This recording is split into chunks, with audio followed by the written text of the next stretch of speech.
Gini, memang betul yang disampaikan tadi bahwa dengan adanya berbagai macam pelonggaran yang terjadi di tahun 2022 khususnya terkait dari kebijakan ya baik itu dari segmen market asing maupun domestik, tentu sudah pasti terjadi peningkatan dari pergerakan itu sendiri. Dan karena bagaimanapun namanya industri pariwisata itu sebenarnya urat nadinya itu kan adalah pergerakan dan aktivitas. Nah, aktivitas dan pergerakan dilonggar, maka dia akan tumbuh.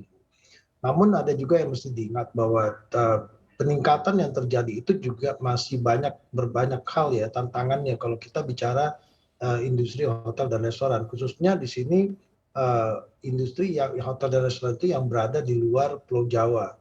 Ya kan, kalau Pulau Jawa itu dia sudah terintegrasi dengan tol yang cukup baik. Nah ini mungkin dari sisi aksesnya banyak pilihan ya, karena kita tahu sumber pergerakannya utamanya itu adalah di Jakarta. Nah tapi tidak terjadi di daerah-daerah yang jaraknya kalau melalui darat itu lebih daripada 6 jam. Nah tentu karena kita negara kepulauan, kita sangat membutuhkan transportasi udara.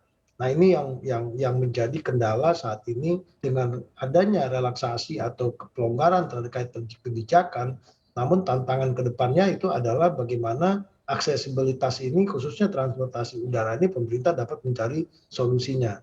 Karena kita melihat apa yang terjadi pada saat Lebaran kemarin, di mana demand untuk pergerakan itu karena memang cuti bersama yang cukup panjang dan sudah 2 tahun masyarakat yang ingin melakukan perjalanan mudik itu tertahan karena adanya berbagai macam pembatasan, itu terkendala karena dengan harga-harga yang tinggi. Kita paham mungkin ada beberapa kendala di industri penerbangan, namun di sini memang kalau kita bicara pemulihan, hal-hal tersebut harus menjadi bagian dari yang dikonsentrasikan juga oleh pemerintah sehingga pergerakan itu bisa terjadi dan pemulihan itu pun sesuai dengan target.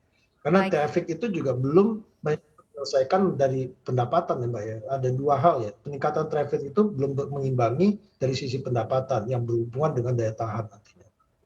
Baik, ya Pak Maulana kalau kita lihat nih kan geliat pariwisata tanah air ya seperti tadi sudah disampaikan memang mulai bangkit apalagi di bulan Juli ini akan ada libur sekolah gitu.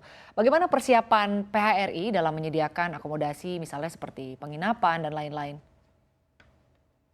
Saat ini memang kami di industri hotel dan restoran sudah mulai mempersiapkan berbagai hal ya terkait dari bisnis propertinya itu sendiri. Contohnya hotel, bagaimana kita sudah melihat tren adanya pertumbuhan. Kalau kita melihat dari Januari sampai Maret itu pertumbuhan okupansi rata-rata itu di kuartal pertama itu bisa rata-rata average-nya bisa sekitar 8% ya kalau kita ambil rata-rata itu cukup baik jika dibandingkan tahun 2021.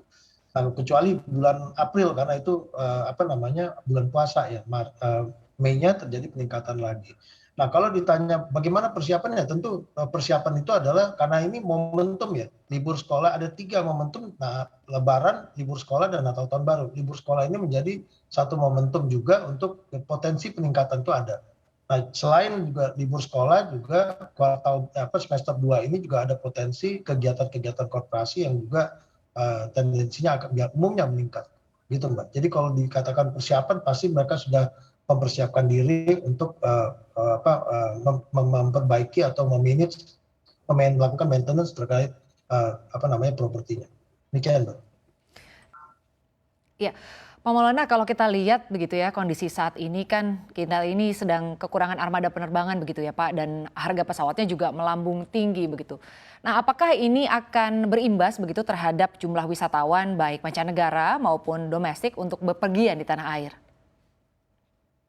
Nah ini penting Mbak, masalah penerbangan ini menjadi satu hal yang konsentrasi kita ya, kita sudah sampaikan juga ke pemerintah melalui Kementerian Pariwisata bahwa ada PR besar yang menjadi prinsip yang harus diselesaikan bagian dari ekosistem pariwisata. Karena kita mengenal 3A ya salah satunya aksesibilitas itu. Nah ini khususnya domestik tadi kita jangan bicara mancanegara dulu, domestiknya saja ini masih ada masalah. Itu paling penting ya karena kita negara kepulauan. Nah ini menjadi problem utamanya. Kemudian yang kita juga harapkan bahwa pemerintah juga membuka kembali bandara-bandara yang tadinya memang memiliki direct international flight ya. Itu kan belum semua, sekarang masih terbatas. Nah ini juga menjadi acuan agar Karena gini, masing-masing daerah itu mempunyai segmen market masing-masing gitu loh. Nah ini akan menjadi apa namanya indikator juga peningkatan mancanegara karena gini, jarak antara dari negara-negara tempat adanya direct flight dengan daerah tersebut itu juga menentukan apa namanya peningkatan dari wisatawan mancanegara itu sendiri. Jadi jangan hanya melihat dari satu atau dua wilayah saja. Nah, kembali lagi ya harga atau biaya yang akibat kenaikan aftur tersebut memang tetap menjadi PR pemerintah. Kami berharap ini ada solusi, Pak.